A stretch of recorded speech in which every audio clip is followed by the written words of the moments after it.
ଆଜି ତିହିଡ଼ି ମାଟିର ପୁଅ ଉଚ୍ଚଶିକ୍ଷା ମନ୍ତ୍ରୀ ଶ୍ରୀମାନ ସୂର୍ଯ୍ୟବଂଶୀ ସୁରଜ ମହୋଦୟ ବୃକ୍ଷରୋପଣ କରିବା ସହିତ କଳା ସାଂସ୍କୃତିକ କାର୍ଯ୍ୟକ୍ରମରେ ଯୋଗଦେଇ କଳାକାରମାନଙ୍କୁ ଉତ୍ସାହିତ କଲେ ଏବଂ କଳାକାରମାନଙ୍କୁ ମାନପତ୍ର ଦେଇ ସମ୍ବୋଧିତ କଲେ। ତିହିଡ଼ି ବ୍ଲକରୁ ଦୀପକ କୁମାର ଦାସଙ୍କ ରିପୋର୍ଟ, ଓଡ଼ିଶା ନ୍ୟୁଜ୍।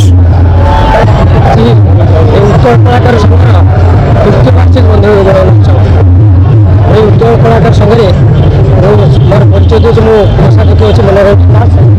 ଆମେ ଏଇ ଯେଉଁ ବନ୍ଧୁମିଳନ ଉତ୍ସବ କାର୍ଯ୍ୟକ୍ରମ କରି ସରକାରମାନଙ୍କୁ ଆମେ ସନ୍ଦେଶ ଦେଉଛୁ, ଯେହେତୁ କଳାକାରମାନେ ବହୁତ ଦୁଃଖୀ, କଳାକାରମାନେ ବହୁତ ଦାରିଦ୍ର୍ୟ ସୀମାରେ ଥାଆନ୍ତି, ସେମାନେ ହେଲେ ହରିଭକ୍ତ।